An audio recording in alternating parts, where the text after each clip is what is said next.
हाय। तो ये जो लेक्चर है इसके अंदर हम लोग सुपरपोजिशन प्रिंसिपल जो है, सुपरपोजिशन जो थ्योरम है, अध्यारोपण का प्रमेय, उसका प्रूफ करेंगे। ठीक है, स्टेटमेंट हमने कर लिया, अभी प्रूफ करेंगे। तो देखो प्रूफ के लिए बात करते हैं हम लोग।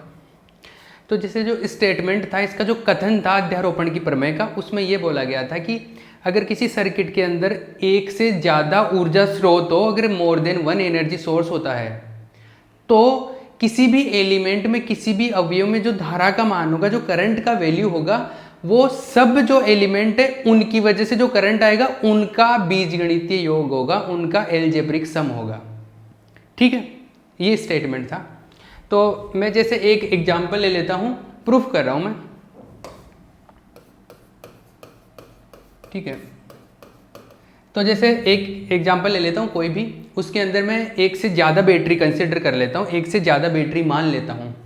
तो मान लो कि मैं एक सर्किट ले लिया,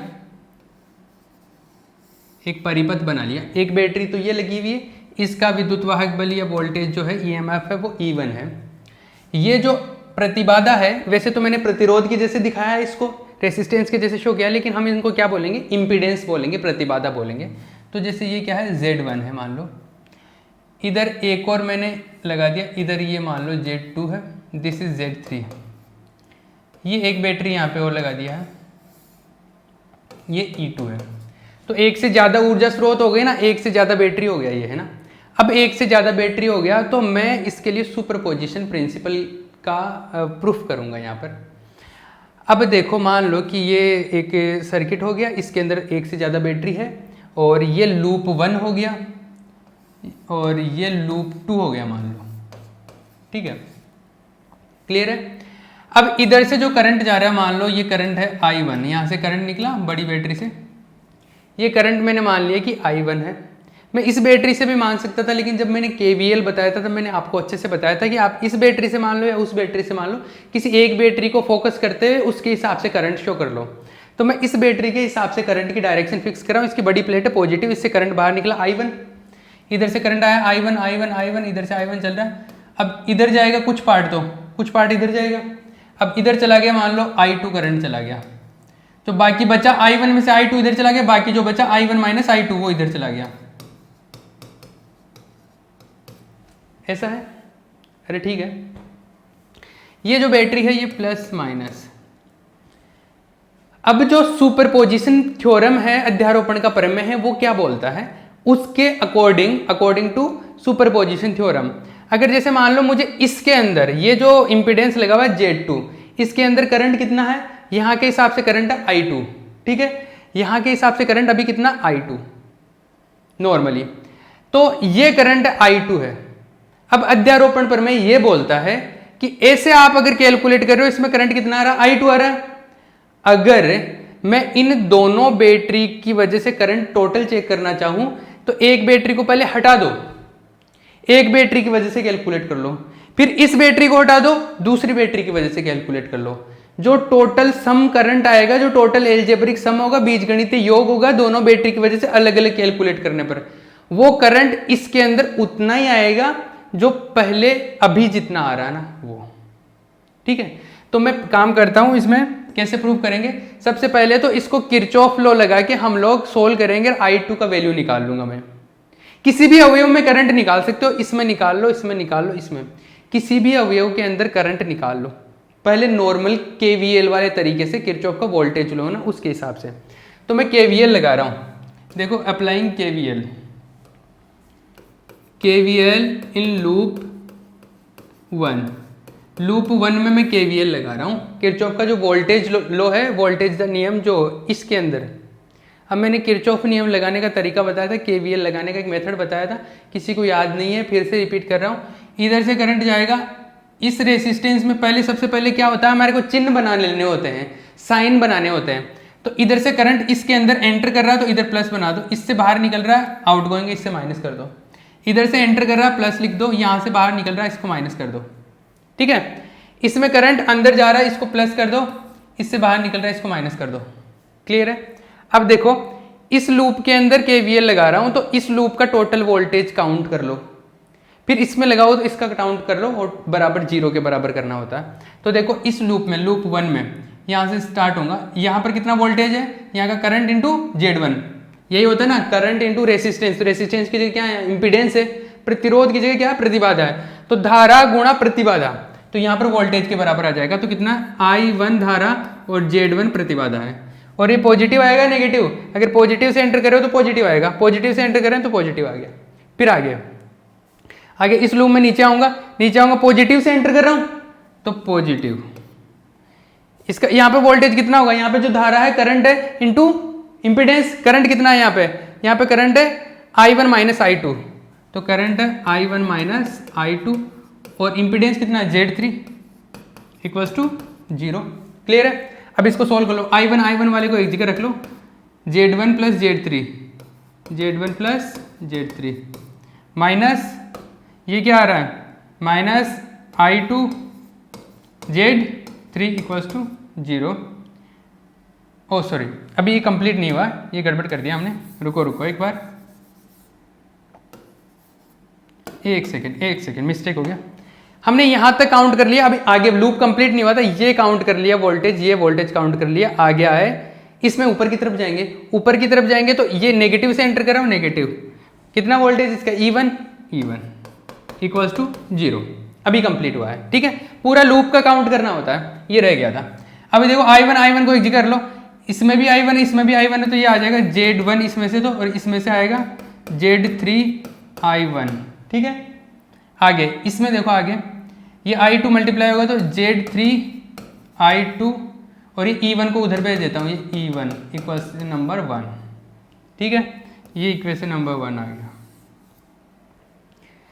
अब लूप 2 में अप्लाई कर रहा हूँ KVL इन लूप 2, दूसरे लूप में KVL लगा रहा हूँ, दूसरे लूप में KVL लगाऊंगा, यहाँ से चलना शुरू करता हूँ, यहाँ से चलना शुरू करूंगा, यहाँ से होते वापस यहाँ पे आ जाऊंगा। अब यहाँ से चलना शुरू करो, यहाँ पर वोल्टेज कितना ड्रॉप हो रहा है, I2 इंटू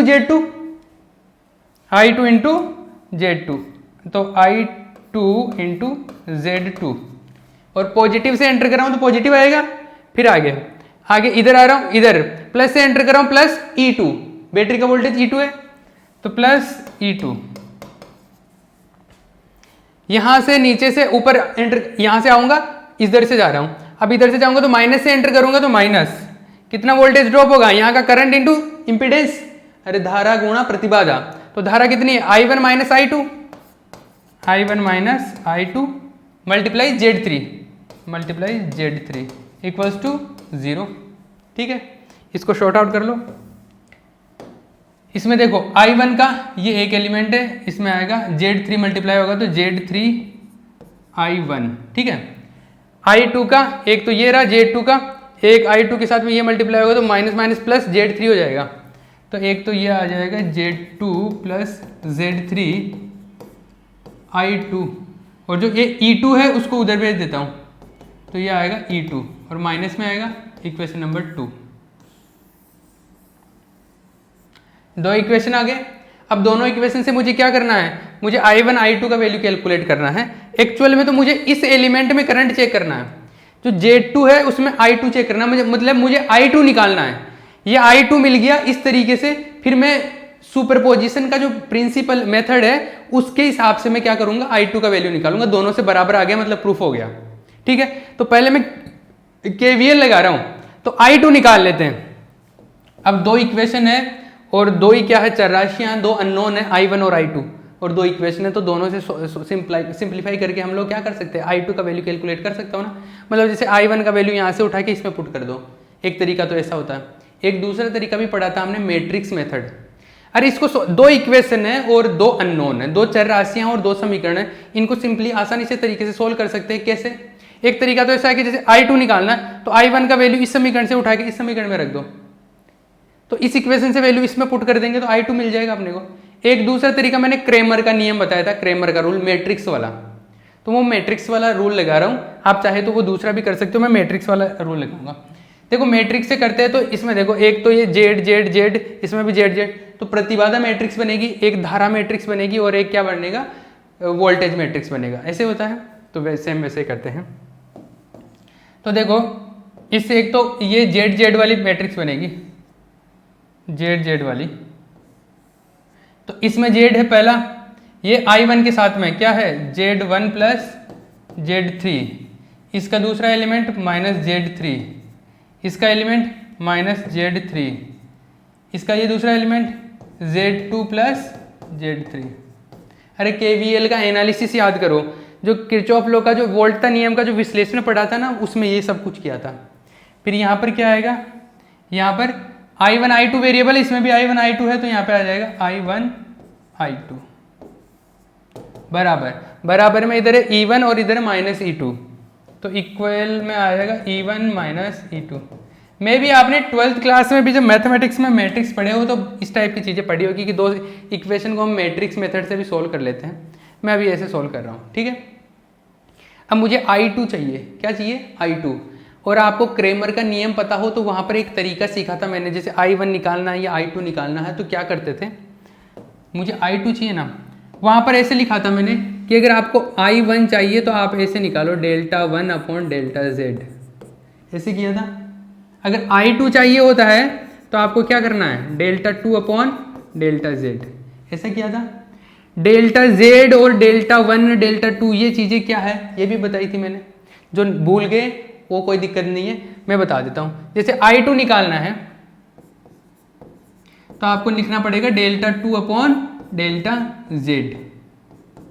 अब डेल्टा 2 क्या होता है, डेल्टा 2 क्या है, डेल्टा 2 है कि ये जो वोल्टेज का मैट्रिक्स है, इस मैट्रिक्स को 2 निकालना है तो इसका जो दूसरा कॉलम है, सेकंड कॉलम है, उस सेकंड कॉलम का ये हटा के ये लगा दो यहाँ पे, और फिर जो डिटरमिनेंट बने, फिर जो सारणिक बने उसका मोड निकाल लो। मतलब डेल्टा 2 का मतलब हुआ ये वोल्टेज मैट्रिक्स यहाँ पे लिखो दूसरे की जगह, अगर डेल्टा 1 होता तो पहले की जगह लिखता। क्या देखो क्या कर रहा हूं मैं, ये पहला तो ऐसे कैसे लिख दो Z1 प्लस Z3, ये है माइनस Z3, इस डेल्टा 2 निकालने तो सेकंड कॉलम को यहां से इसको हटा दो, ये कॉलम यहां पर सब्स्टिट्यूट कर दो, ये रिप्लेस कर दो E1 माइनस E2। आई बात समझ, ये लिख दिया upon delta Z। Delta Z का मतलब होता है ये जो Z मैट्रिक्स है, मतलब ये प्रतिबाधा मैट्रिक्स है उसका मोड, प्रतिबाधा मैट्रिक्स का क्या है मोड, ये प्रतिबाधा मैट्रिक्स है, इसका क्या चाहिए मुझे मोड चाहिए। इसका मोड को हम लोग, अब देखो इसका मोड कैसे मिलेगा, इसका मोड मतलब ऐसा, ये Z1 प्लस Z3, इसका सारणिक ले लो और उसका मोड निकाल लो, माइनस Z3 और ये है Z2 प्लस Z3, यही है, इसका मोड निकाल लेंगे यहाँ पे। क्लियर है, अरे ठीक है ना। अब I2 का वैल्यू कैलकुलेट कर लो इसको अच्छे से, इसको सोल्व करो।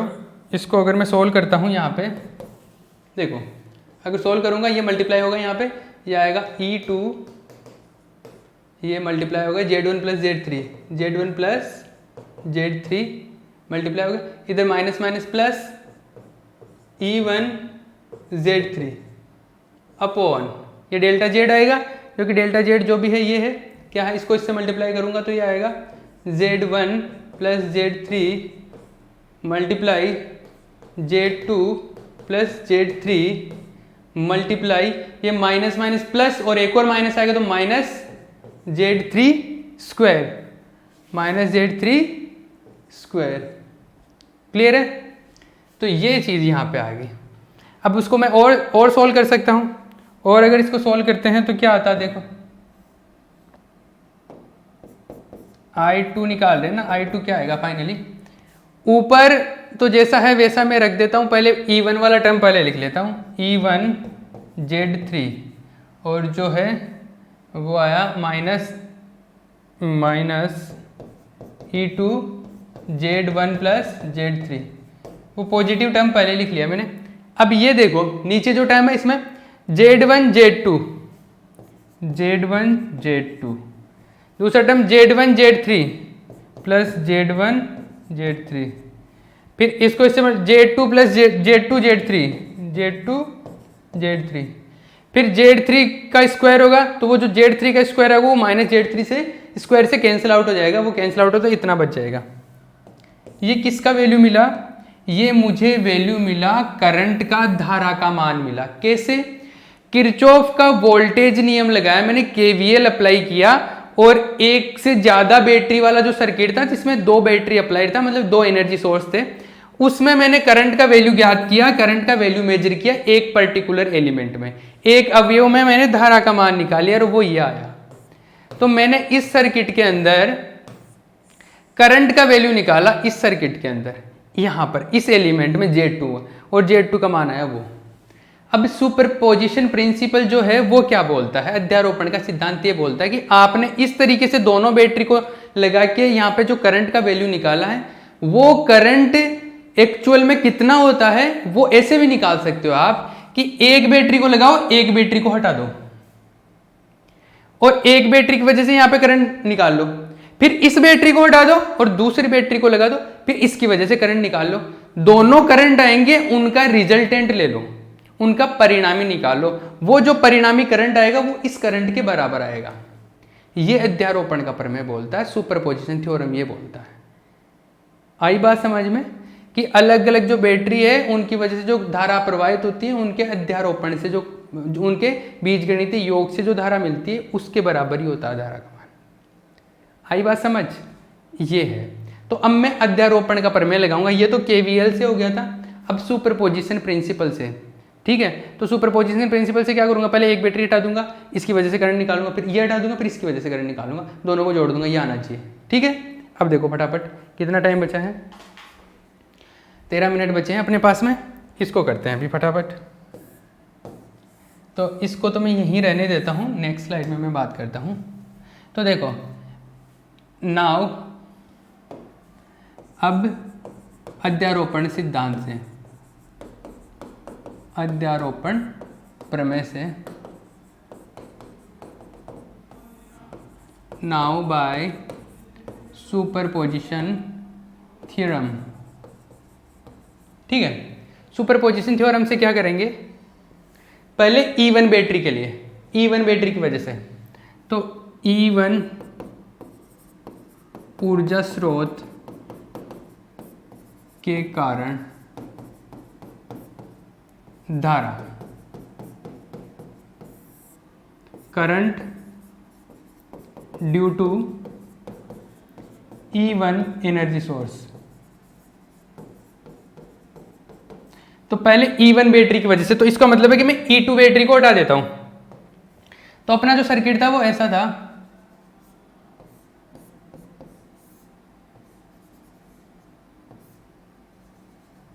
यहां पे बैटरी लगा हुआ था, इसको मतलब उस बैटरी को हटा दो। मैंने लास्ट में प्रमेय का जो कथन था उसमें ऐसे भी लिखाया था कि जबकि उनकी ऊर्जा स्रोतों को उनकी आंतरिक प्रतिबाधाओं से प्रतिस्थापित कर दिया जाए। स्टेटमेंट का जो लास्ट लाइन था उसमें ऐसे लिखा था कि while the energy sources are replaced by their internal impedances. उस चीज का क्या मतलब था? उस चीज का मतलब था कि जैसे मैं यहाँ पे बैटरी अगर हटा रहा हूं ना, और बैटरी का कुछ आंतरिक प्रतिबाधा है, अगर उसकी कुछ इंटरनल इंपिडेंस है, तो बैटरी को हटा के वो यहाँ पर लगा दो। लेकिन मैं बैटरी को यहाँ पर आइडियल मान रहा हूँ, तो उसकी इंटरनल इंपिडेंस जो है, आंतरिक प्रतिबाधा 0 मान रहा हूँ, तो मैं कुछ नहीं लगाऊंगा यहाँ पे। तो मैं इसको ऐसे कर दें, क्योंकि हम सिंपल लेके चलते हैं। ये सर्किट बन गया, ये E1 था अपना, ये Z1 है, ये Z2 है, ये Z3 है। अब इस बैटरी की वजह से इस एलिमेंट पर करंट निकाल लो। जैसे मान लो अभी करंट यहाँ पर कुछ करंट है, उसको मैं बोल देता हूँ I1 डैश, इधर जो जा रहा है वो I2 डैश, और ये क्या है I1 dash minus I2 dash. तो मुझे क्या निकालना है? I2 डैश निकालना है इस बैटरी की वजह से। फिर वो दूसरी बैटरी लगाऊंगा, फिर उसकी वजह से भी वहाँ पे करंट निकालूंगा, तो I2 डैश निकालना मुझे। ठीक है, अब देखो I2 डैश कैसे निकालें? I2 डैश निकालने के लिए आप तो एक काम कर सकते हो, पहले तो इसमें KVL लगा लो, इसमें KVL लगा लो, ऐसे भी कर सकते हो। ठीक है, एक दूसरा तरीका और है। दूसरा तरीका क्या है? या तो KVL लगा लो। ये दूसरा तरीका मैंने वो सिखाया था लास्ट जो लेक्चर था उसके अंदर, कि पहले इन दोनों का पैरेलल में है, ये दोनों समांतर क्रम में, तो इनका रिजल्टेंट ले लो, फिर इसका रिजल्टेंट ले लो, उस तरीके से सिखाया था ना। तो आप अपन उस तरीके से करेंगे, मैं दूसरा तरीका बता रहा हूँ। तो इसमें देखो ये दोनों समांतर क्रम में है, पैरेलल है, और फिर ये इनका जो दोनों का पैरेलल आएगा वो इसके साथ में श्रेणी क्रम में आएगा। तो मैं इस सर्किट को ऐसे बना सकता हूँ, देखो इन दोनों का यहाँ पर, जैसे इस पॉइंट को ए बोल दूँ मैं, इस पॉइंट को बी बोल दूँ, इन दोनों का समांतर क्रम यहाँ पे लगा देता हूँ। इनका जो आएगा ना पैरेलल का रिजल्टेंट, आर इक्वलेंट जिसको बोलेंगे, उन दोनों का कितना आएगा वो यहाँ पे लगा देता हूँ। ये E1 है, ठीक है, ये Z1 है, और इन दोनों का परिणामी कितना आएगा, दो प्रतिरोध है उनका परिणामी कितना होता है अगर समांतर क्रम में है तो। समांतर क्रम में है तो मैंने ये बताया था ऐसे आता है, जैसे 2 का है तो Z2 into Z3 upon Z2 plus Z3, इस तरीके से आता है, R1 into R2 upon R1 plus R2। ये इन दोनों का परिणाम ही आ गया क्योंकि समांतर क्रम में है ये। अब ये वाला समांतर क्रम जो रिजल्टेंट आया वो इसके साथ के साथ श्रेणी क्रम में, ये पैरेलल इसके साथ में कैसा है, सीरीज में है, तो ये दोनों सीरीज में है, तो इन दोनों का जो परिणामी आएगा वो भी अपने पास में क्या मिल जाएगा। तो अभी जैसे यहाँ पर अगर इन दोनों का परिणामी निकालना तो इन दोनों का परिणामी क्या मिल जाएगा, ये श्रेणी क्रम में है ये दोनों, तो ये इसका क्या आ गया, इसका वो आ गया तुल्य परिपथ आ गया, इसको इक्विवेलेंट परिपथ बोलते हैं। और इसका जो तुल्य परिपथ निकलेगा वो क्या आएगा, वो आएगा ऐसे,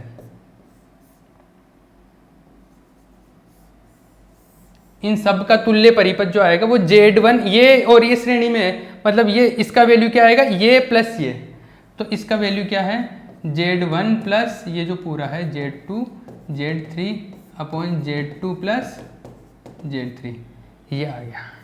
अगर इसके अंदर मुझे धारा निकालनी है, करंट निकालना है, तो इसके अंदर करंट क्या था, इसके अंदर करंट क्या चल रहा था, यहाँ पर I1 डैश चल रहा था करंट, अरे I1 डैश ही चल रहा था, तो ये करंट जो चल रहा था वो I1 डैश करंट चल रहा था, I1 डैश, I1 डैश, तो I1 डैश करंट चल रहा था, तो I1 डैश का वैल्यू यहाँ से निकाल लो, क्या आएगा, देखो ये प्लस ये माइनस, इधर से करंट गया तो ये पॉजिटिव ये नेगेटिव, तो यहाँ पे करंट है I1 डैश, तो यहाँ से काउंट करना शुरू करो KVL लगा के, तो ये क्या आएगा, इसको मैं सर्किट 1 बोल देता हूँ, ये सर्किट 2 है, ये सर्किट 3 है, तो KVL इन सर्किट 3 में मैं KVL लगा रहा हूँ। तो देखो इसमें लगाओ, यहाँ से आओगा करंट इंटू प्रतिबाधा, वोल्टेज जो भी होगा, तो करंट है I1 डैश, प्रतिबाधा कितना है, प्रतिबाधा है Z1 plus Z2 Z3 upon Z2 plus Z3, ये यहाँ पे वोल्टेज हो गया, फिर इधर से घूम किया इधर से एंटर करूँगा माइनस E1 इक्वल्स टू 0। तो अगर मुझे I1 डैश निकालना है तो I1 डैश आएगा मेरे पास में क्या, E1 तो इधर चला जाएगा, E1 अपॉन ये Z1 plus Z2 Z3 upon Z2 plus Z3, ये I1 डैश आया है। I1 डैश क्या करंट है, I1 डैश करंट है जो यहाँ पे जा रहा है। अब यहाँ पर जो करंट है वो दो भागों में बटेगा, दो पार्ट्स में डिवाइड होगा, इधर भी आएगा और इधर भी जाएगा। अगर मुझे I2 डैश, मैंने आपको एक पैरेलल का एक एग्जांपल बताया था, वो इसलिए समझाया था कि अगर ऐसे कोई करंट आ रहा था और वो दो भागों में बट रहा है, अगर ऐसे दो भागों में बट रहा है ऐसे, एक सेकेंड, पैरेलल का मैंने एक एग्जाम्पल बताया था ऐसे कि अगर कोई करंट आ रहा है और वो दो पार्ट में ऐसे समांतर क्रम में ऐसे डिवाइड हो रहा है, इधर भी और इधर भी, ऐसे मान लो, तो अगर ये वाला करंट निकालना है तो इस करंट में दोनों का योग करके भाग दे देते थे, दोनों का परिणामी करके, और इससे मल्टीप्लाई कर देता था। मतलब इसमें करंट निकालना होता था तो इससे मल्टीप्लाई करता था, इसमें करंट निकालना होता था इससे मल्टीप्लाई करता था। याद करो वो लेक्चर, सेकंड लास्ट लेक्चर। तो मुझे इस ये करंट पता, अभी दो पार्ट में डिवाइड हो गया, इधर भी और इधर भी, मुझे ये करंट चाहिए, ये करंट चाहिए, तो वो जो करंट आया उसमें पहले तो डिवाइड करो Z2 प्लस Z3 का। तो ये जो करंट आया है इसको डिवाइड करो, ये जो करंट है इसको डिवाइड करो Z2 प्लस Z3 से, और फिर मल्टीप्लाई कर दो किससे, इसमें करंट चाहिए ना तो इससे मल्टीप्लाई कर दो, Z3 से मल्टीप्लाई कर दो, तो Z3 से मल्टीप्लाई कर दो, ये क्या आ जाएगा, ये आ जाएगा मेरे पास में कौन सा करंट, ये करंट आ जाएगा इसमें, कौन सा, I2 डैश, तो I2 डैश आ जाएगा अपने पास में। अब I1 डैश का वैल्यू रख दो आप, I2 dash equals to I1 dash का वैल्यू ये E1 और नीचे जो भी है ये है Z1 plus Z2 Z3 upon Z2 plus Z3 multiply ये जो आ जाएगा इंटू Z3 अपॉन ये Z2 प्लस Z3, ये ठीक है। अब देखो I2 dash equals to E1 Z3, इसमें ये एलसीएम लूँगा, ये एलसीएम लूँगा तो Z2 प्लस Z3 वो इससे कैंसिल आउट हो जाएगा, बट एलसीएम लूँगा तो Z1 Z2 के साथ में मल्टीप्लाई होगा, Z1 Z2 के साथ में मल्टीप्लाई होगा, प्लस Z1 Z3 के साथ में मल्टीप्लाई, Z1 Z3 के साथ में मल्टीप्लाई होगा, प्लस Z2 Z3, ठीक है, ये हो गया।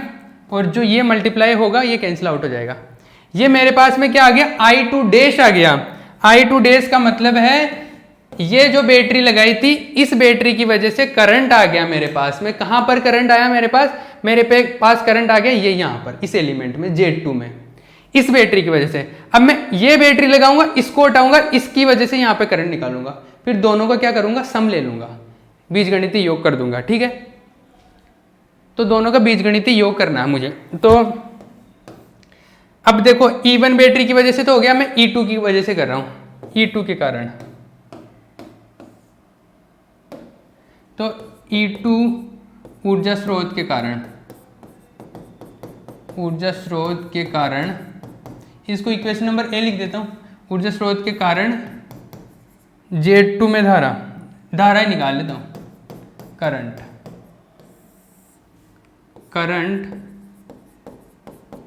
ड्यू टू E2, ठीक है ना। अब मैं दोबारा से सर्किट बना रहा हूं, हर बार ऐसे सर्किट ही बनाना ना, जैसे इस बार इस बैटरी को हटा दिया तो ये बैटरी जैसे हटा सर्किट ऐसे बन गया।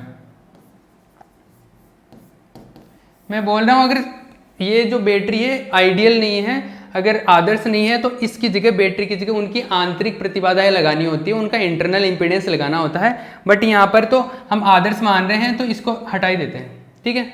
ये क्या है, Z1 है, ये Z2 है, ये Z3 है, ठीक है। अब मैं इधर से जैसे मैं ऐसे मानता हूँ करंट को, इधर प्लस मान लिया, इसको माइनस मान लिया, इधर से करंट आया मान लो, इसको बोल दूँ I2 डबल डैश, इधर है ये I1 डैश, इधर है ये I2 double dash minus I1 dash, ऐसे होगा। अरे ये बैटरी लगा, इसके हिसाब से करंट बनाया, I2 डबल डैश इधर लगा दिया, अब इसके दो टुकड़े कर दिए, इधर और इधर, इधर I1 डैश कर दिया, इधर I1 डबल डैश कर दो, डैश वाले पहले मान लिया था, ये आ गया, डबल डैश में रख लो इसको, डबल ये हो गया। अब मुझे कैलकुलेट करना है क्या, मुझे Z2 में धारा का मान निकालना, मतलब I2 डबल डैश निकालना है। तो इसमें देखो, इसमें आप I2 डबल डैश कैसे निकालोगे आप पे डिपेंड करता है, मैं निकालता हूं।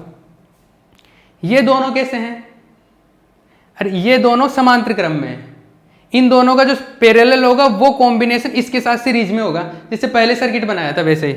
तो इनका तुल्य परिपथ बना दूंगा मैं इसका, एक सेकेंड,